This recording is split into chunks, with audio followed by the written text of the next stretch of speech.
जुड़ने वाले हैं और बहुत सारे लोगों का यहाँ पे फेलिसिटेशन होने वाला है। आप देख रहे हैं कि कोविड में जिसने अच्छा काम किया है उनको यहाँ पे फेलिसिटेट किया जाएगा और बहुत सारे लोगों को फेलिसिटेशन किया जाएगा। तो सबसे पहले मैं इस डायस पे बुलाना चाहूँगा नंदिता खान जी को, जो कि सृष्टि नाम का एक एनजीओ है जिसकी फाउंडर है, साथ ही वो all India council of human rights की डिप्यूटी डायरेक्टर है। रेणुका बांगर मैम और स्पेंजा इन्वॉल्व्स करके उनका जो ऑर्गेनाइजेशन है वो उनको रिप्रेजेंट करती है। साथ ही जो है उनका जो पर्सनालिटी डेवलपमेंट और कम्युनिकेशन की कोच भी है। अगर आपको कुछ सलाह लेनी है उनसे बात करने में या फिर कुछ लिखने में तो she is always available. Ma'am आपका बहुत बहुत स्वागत है और ये हमारी मीडिया आई है, आज बहुत सारे सवाल आपसे होने वाले हैं। नमस्ते।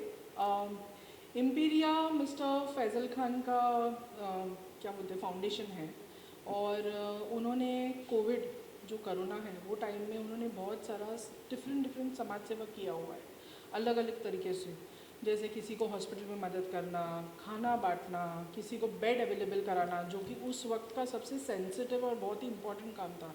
बेसिकली किसी की जान बचाना। और जो लोगों के पास नौकरी नहीं था तो उन लोगों तक खाना पहुंचाना वॉज वेरी इंपॉर्टेंट, क्योंकि अगर नौकरी नहीं है इंसान बाहर भी नहीं आ सकता है, और अगर उनकी चौखट तक खाना अगर कोई पहुंचा रहा है तो वो किसी फरिश्ता से कम तो नहीं है। तो हम लोग अगर ऐसे इंसान को प्रमोट करें और उनका उत्साह बढ़ाएं, इससे ज़्यादा गर्व की और कोई बात नहीं है। तो उनका भी ये विजन है कि जिन लोगों ने कोविड में ऐसा काम किया हो या समाज सेवा के ज़रिए थोड़ा भी अगर उनका योगदान हुआ हो तो उनको वो भी फेलिसिटेट करेंगे। रेणुका मैम, आप क्या कहना चाहेंगे, क्या रीज़न था इम्पीरिया से जुड़ने का? जो एक व्यक्ति खुद एक कोरोना योद्धा है, फैज़ल भाई, तो एक तो इनसे मिलने का मौका मिला इस प्रेस कॉन्फ्रेंस के ज़रिए। जैसे अभी नंदिता खान ने बताया कि उन्होंने कोविड काल में बहुत कुछ किया समाज के लिए, और उन लोगों को, द लेस इकोनॉमिकली प्रिविलेज लोगों के लिए भी सपोर्ट सिस्टम क्रिएट किया। आज इम्पीरिया अवार्ड्स के माध्यम से मेयर हॉल में 15 नवंबर को वो एक अवार्ड शो ऑर्गेनाइज कर रहे हैं। इनके साथ जुड़ना मेरे लिए बहुत बड़ी बात है, क्योंकि मैं खुद एक एजुकेशनिस्ट हूँ। कोविड समय में मैंने अपनी ऑर्गेनाइजेशन के ज़रिए मेंटल हेल्थ अवेयरनेस पर बहुत काम किया, और जब एक व्यक्ति, एक ऑर्गेनाइजेशन कुछ कर रहा है तो मुझे ऐसा लगता है अच्छे लोगों के साथ जुड़ना बहुत ज़रूरी है। और हम उम्मीद करते हैं इस प्रेस कॉन्फ्रेंस के ज़रिए और भी लोग हाथ आगे बढ़ाएंगे, जोड़ेंगे, जिससे इस समाज में योगदान हमारा और बढ़ता रहे। आप दोनों से जानना चाहूँगा कि कितना ज़रूरी है जो कोविड योद्धा है उनको फेलिसिटेट करना, क्योंकि जब आप उनको अप्रिशिएट करेंगे तो वो और भी अच्छा काम करेंगे और उनको देख के और भी लोग अच्छा काम करेंगे। तो आप लोग क्या सोचते हैं, कितना ज़रूरी है इन कोविड योद्धाओं को अप्रिशिएट करना, फेलिसिटेट करना? देखिए, बहुत बहुत ज़रूरी है, क्योंकि अगर हम लोग ये करते हैं फेलिसिटेशन और लोगों को अप्रिशिएट करते हैं कि उन्होंने जो किया, उनको जब शाबाशी देते हैं तो वो देखकर ये चीज़ कंटिन्यू होना चाहिए। ज़रूरी नहीं है सिर्फ कोविड तक ही सीमित रहे, आगे भी, क्योंकि गरीब है, जो मजबूर है वो तो है, लेकिन हम लोग भूल जाते हैं। ऐसा लगता है कि कोरोना ख़त्म हो गया तो ऐसा लगता है कि नहीं, अभी किसी को ज़रूरत नहीं है। लेकिन जब हम लोग ये चीज़ को अप्रिशिएट करते हैं तो लोगों को मालूम है नहीं, ये चलते ही रहना चाहिए कि कोई ना कोई तो है जो हमें शाबाशी देगा हमारे काम के लिए। और बाकी जो दिल से जो है, जिनको करने का शौक़ है ये चीज़ में, दिल से जिसको योगदान करना है, वो तो कभी रुकेगा नहीं। तो इसके लिए जो लोग ऐसे फेलिसिटेशन करते हैं, अवार्ड्स रखते हैं उन लोगों के लिए, उनको शाबाशी देते हैं, तो मेरी तरफ से उनके लिए बहुत बहुत धन्यवाद मैं यही बोलना चाहूँगी। ऐसा कौन इंसान है जिसे हौसला अफजाई नहीं चाहिए? Appreciation, recognition and respect. तो मुझे लगता है कि imperial awards is doing a fabulous job by bringing to the forward, bringing forward youngsters, seniors, adults, people from all different folks of life, to come forward and be awarded and rewarded. आप दोनों की different organisations हैं, अगर उसके बारे में थोड़ा सा बताया, आप लोगों ने कोविड में क्या क्या किया है, अगर उस बारे में कुछ शेयर करें हमारी ऑडियंस के साथ। देखिए, मेरा जो काम करने का श्रेय ज़्यादा करके स्लम्स में है। मैं स्लम के लोगों में ज़्यादा एक्टिव रहती हूँ। तो वहाँ पर मैंने जो नोटिस किया था, क्योंकि गरीब को सबसे आखिर में याद किया जाता है। तो उस वक्त ऐसा था कि कुछ लोग जो हमारे यहाँ थे नॉर्थ इंडियंस वगैरह थे, तो वो लोग डर के मारे, आपने न्यूज़ वगैरह पे भी देखा होगा कि वो लोग चल के चले जा रहे थे। तो जब मेरे स्लम में ये आया टाइम, तो हमने उनको ना बेसिक चीज़ अरेंज करके दिया, बेसिक चीज़। तो उसकी वजह से ना, एक तो जो फर्स्ट राउंड में जो जाकर आए वापस, वो अभी वापस गए नहीं, क्योंकि उन्होंने जो उनके बीवी और बच्चे वहाँ थे, वहाँ तक उन्होंने जो बेसिक चीज़ पहुँचाना था, मतलब उन्होंने जो कमा के रखा था जो चीज़, वो पहुँचाना उनके लिए बहुत ज़रूरी था, और वो हो गया ताकि उनके बच्चे वहाँ भूखे न बैठे। उसके बाद आने के बाद जब वो लोग आए वापस, उन्होंने ये देखा कि वो अपने बीवी बच्चे को भी यहाँ पर लेकर आए, ये भरोसे पे कि दीदी है संभाल लेगी। दूसरी बात, जब एडमिशन, हॉस्पिटल्स का एडमिशन का टाइम आया, तो उस वक्त ऐसा पोजीशन था ना कि लोग पैकेजेस बेच रहे थे। तो वहाँ पर हमने ना स्टिंग किया, इन द सेंस कि मेरे एक आध टाइम ऐसा आ गया कि हमने हमारे घर वालों को भेजा कि जाओ बोलो करके करना है। तो वहाँ पर उन लोगों ने ना बड़े बड़े अमाउंट मांगे। तो उस वक्त शैलेश जी जो मीडिया वाले हैं, उनको बुला के वहाँ पर एक्सपोज कराया। तो उन्होंने सिर्फ ये मीडिया का नाम सुन के ही, मतलब उनको ऐसा लगा कि नहीं, तो वहाँ पर भी ऐसा कि नज़र पड़ गई जैसे। तो वो चीज़ की वजह से स्लम्स वालों को ना आसानी से उन लोग अंदर लेने से पेशेंट ऑफ हो गया था, एक्सपायर हो गया था, और उनके पास भरने के लिए कुछ भी फीस नहीं था। हमने वो भी माफ़ करा कि हमने बॉडी निकलवाई। तो बहुत सारी चीज़ें खाने मतलब फूड हम लोग ने वहीं प्रिपेयर करके लोगों को बांटा है। फिर जिनके मतलब बच्चों का ऐसा हालत हो गया था, क्योंकि जनरली सर्दी खांसी बोले तो उस वक्त हर कोई डर रहा था। जनरल सर्दी खांसी से भी लोगों को ऐसा लग रहा था नहीं कोविड है। तो हमने जाकर उनको पर्सनली बैठ के, उनके आमने सामने बैठ के उनसे बात की कि हर सर्दी खांसी आपको सीरियस नहीं करवाएगी। ये लेटर में जब लोगों को समझने लगा ना, तो लोग कम डरने लगे। मेन कोरोना का ऐसा हो रहा था कि लोग सॉरी टू से, बट उस वक्त मीडिया ने भी इतना फैलाया था कि लोग सिर्फ जैसे देख रहे थे और इतना फैल गया। तो वो डर हमने काफ़ी हद तक कम किया उनके साथ बैठ के। हमने ये नहीं सोचा कि नहीं हम बाहर निकलेंगे तो हमें कोविड हो जाएगा। उस वक्त जब हम लोगों के साथ जाके इंटरेक्शन करने लगे ना, तो उनको भी एक दिलासा था कि नहीं कुछ होगा तो ये आएगी, ये आएगी, कोई तो है जिसको हम लोग जाके अप्रोच कर सके। तो लोग हमसे मतलब कॉल करने लगे कि दीदी आज राशन नहीं है, ये नहीं है, छोटी छोटी चीज़ें, ये सब हमने देखा कि उन तक हमने पहुंचाया किसी ना किसी ज़रिए से। तो ये मैं एक ही चीज़ बोलूँगी कि ऊपर वाले का जो है ना, वो ये बहुत बड़ी मेहरबानी है कि हम जैसे लोगों को मौका देता है वो करने के लिए। तो इससे बड़ा प्रिविलेज कुछ नहीं है।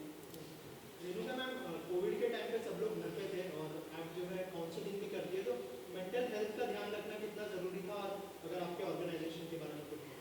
मैं एक एजुकेशनिस्ट हूँ, एक पर्सनालिटी एनहांसमेंट कोच। तो क्योंकि ये परमात्मा ने मेरे अंदर वो हुनर दिया था कि मैं लोगों तक पहुंच सकूं, और थैंक्स टू इंटरनेट और जितनी भी डिजिटल मीडिया है हमारी, I communicated with so many people, specially the teachers community बहुत ही अफेक्टेड थी। मैं टीचर्स के साथ कम्युनिकेट करती थी, स्टूडेंट्स के साथ, क्योंकि 2 साल करीबन बच्चे एक ऐसी एजुकेशन व्यवस्था से जुड़ गए जो उन्हें बिल्कुल लावारिस जैसा कर रहा था। तो मेरा योगदान was totally for the education system. मैंने अपने खुद हौसला किया अपने आप को सबसे पहली बात, और इस तरह से सपोर्ट सिस्टम क्रिएट किया। Thank you so much. सबसे पहले पोस्टर के बारे में हमें कुछ बताइए, और किस प्रकार का यह अवार्ड शो होने वाला है, जुड़ के कितने पोस्टर के बारे में और इस पूरे कॉन्सेप्ट के बारे में आपको नरेंद्र मैम ने बताया और रेणुका मैम इन्होंने भी बताया। दरअसल ज़िंदगी जीने के 2 तरीके होते हैं। एज अ फिल्म क्रिटिक मैं आपको एक डायलॉग याद दिलाऊंगा रंग दे बसंती का। एक वो कि मतलब जो हो रहा है होने दो, और दूसरा कदम उठाओ उसे बदलने के लिए। तो कोरोना काल में जो एक अंधकार का माहौल था, उसमें कुछ लोगों ने कदम उठाया उस अंधकार को मिटाने के लिए, एक रोशनी जलाई। तो ऐसे लोगों का सम्मान बहुत ज़रूरी है।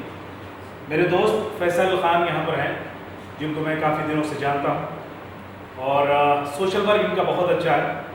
इन्होंने खुद बहुत अच्छा काम किया, जैसे नंदिता खान मैम ने बताया, और इन्होंने वहाँ से सोचा कि ये काम जो लोग कर रहे हैं उन लोगों को पुरस्कृत करना, उनका उत्साहवर्धन करना बेहद ज़रूरी है। इन्होंने एक कदम उठाया है, ये एक पहल है एम्पेरिया उन लोगों के सम्मान में जो लोग अपनी ज़िंदगी किसी और की ज़िंदगी खुशनुमा करने में लुटा देते हैं। बस मैं इतना कहूँ। पुष्कर भाई, आप क्या कहना चाहेंगे? फैजल भाई बताइए थोड़ा सा अवार्ड शो के बारे में, क्योंकि आप जो है फाउंडर हैं इस अवार्ड शो के, थोड़ा सा बताइए किस प्रकार। लॉकडाउन में लोग परेशान थे, हॉस्पिटल्स में खाने को लेकर, हर चीज़ को लेकर।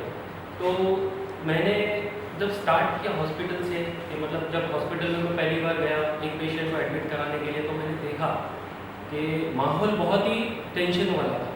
कोई किसी से बात नहीं कर रहा था, कोई किसी की हेल्प नहीं कर रहा था। मुझसे जितना होता था मैंने करा। मैंने 1-2 NGO को मैंने कांटेक्ट किया कि भाई ये हॉस्पिटल की थोड़ी सी फैसिलिटी चाहिए, पैसा चाहिए, इंजेक्शन चाहिए। तो उन लोगों ने मुझे हेल्प किया। कई NGOs ने मुझे राशन के लिए भी हेल्प किया। जैसे अभी मैम ने आपको बताया कि राशन वगैरह भी इन लोगों ने वो काफ़ी प्रोवाइड किए। फिर मेरे भाई शैलेश भाई है, इनसे भी मैंने कांटेक्ट किया था लॉकडाउन के दौरान कि भाई मेरे को थोड़ी हेल्प चाहिए कि कुछ करना है आगे। तो लोगों की हेल्प करते करते मुझे ऐसा लगा कि भाई वाकई में मुझे देख के भी बहुत लोग फिर हेल्प करना शुरू किए, मेरे फ्रेंड सर्कल में भी लोग शुरू किए। तो मैंने ये सोचा, मेरे जहन में आया कि ऐसा अगर कुछ काम किया जाए, इन लोगों को थोड़ा सा और हौसला अफजाई करा जाए, तो ये शायद बढ़ चढ़ के और आगे अच्छा करेंगे। तो बस यही था मेरा कॉन्सेप्ट, और मैंने सोचा कि चलो एक पहल करते हैं। तो मेरे भाइयों ने मेरा साथ दिया, मैडम ने मेरा साथ दिया। Thank you. पुष्कर भाई, आप क्या कहना चाहेंगे? आप तो इतने सारे अवार्ड शोज कर रहे हैं, इस अवार्ड शो की क्या खासियत होने वाली है और जुड़ने का कोई खास रीजन इस अवार्ड शो के साथ? 24 मार्च 2020 को रात को 8 बजे हमारे PM मोदी जी ने कहा था कि कल से लॉकडाउन करेंगे। क्यों? कोरोना महामारी आ चुकी है। उसके बाद लोगों ने सारे रास्ते बंद हो गए, लोग रास्ते पे आए। कब आए? जब लोग देखा लोग भूखे मर रहे हैं, खाने के वाले हैं, लोगों ने राशन बांटना शुरू किया, खाना बांटना शुरू किया। ये जो अवार्ड है, ये अवार्ड उन लोगों के लिए है जिन्होंने वाकई उस कोरोना काल में, उस 21 दिन के बाद फिर 15 दिन, फिर 21 दिन जो हुए थे लॉकडाउन में, उन लोगों ने जो सेवा की है, उनके लिए अवार्ड में रखा है। उन्हें हम चुनेंगे, लेके आएंगे। फैजल भाई है, अल्ताफ भाई है, सलामत भाई है, सरद भाई है, उनको हम चुन चुन के लेके आएंगे, उन्हें हम अवार्ड देंगे। आज अवार्ड कई सारे हो रहे हैं, आप देख लो कई सारे अवार्ड हो रहे हैं। ये अवार्ड बिल्कुल अलग होता है हमारा, ठीक है? हम छोटे में कर रहे हैं, कम लोग बुलाएंगे, उन लोगों को चुनेंगे जिन्होंने वाकई उस कोरोना काल में काम किया है, उनको देने जा रहे हैं अवार्ड। और एक जैसे हमारे मैडम हैं, नंदिता खान मैम है, रेणुका मैम है, उन्होंने जिसे कहा वैसे हम उनको चुन चुन के अवार्ड लेके आएंगे, उनको अवार्ड देंगे। और जो लोगों को अवार्ड आप देने वाले हैं, उसका चुनाव कैसे किया है, क्या रिसर्च की है उसको? हमारी जूरी मेंबर है, वो चुनेगी। और जैसे मैंने पहले कहा तो जिन्होंने सेवा की है लॉकडाउन में, खासतौर उनको देने वाले हैं। सलामत भाई, आप क्या कहना चाहेंगे इस अवार्ड शो के बारे में? आप खुद एक चैनल चलाते हैं, एक होस्ट भी है, तो थोड़ा सा बताइए हमें कि क्या रीज़न था इस अवार्ड शो के साथ जुड़ने का? देखिए, बेसिकली फैजल खान जो है वो इंस्पिरेशन है।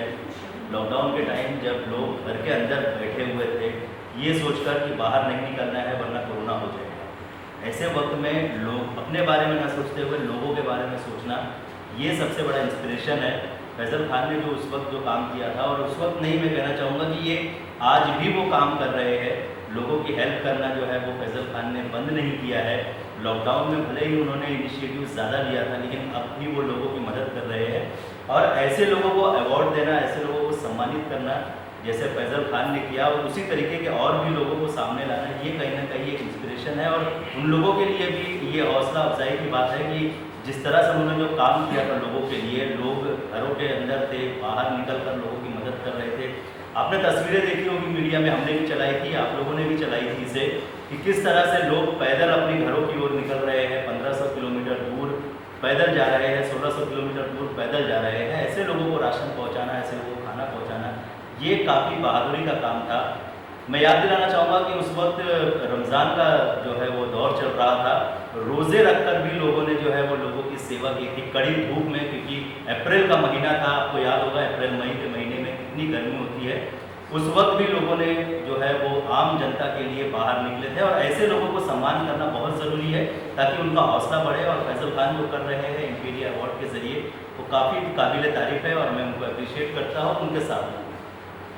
शैलेश भाई, आप क्या कहना चाहेंगे? जैसे हमने देखा है कि लॉकडाउन में भी आप लोग भी सक्रिय थे, आप लोग कैसे चुनाव करने वाले हैं जो यहाँ पर फेलिसिटेट होंगे या फिर जो अवार्डीज होंगे?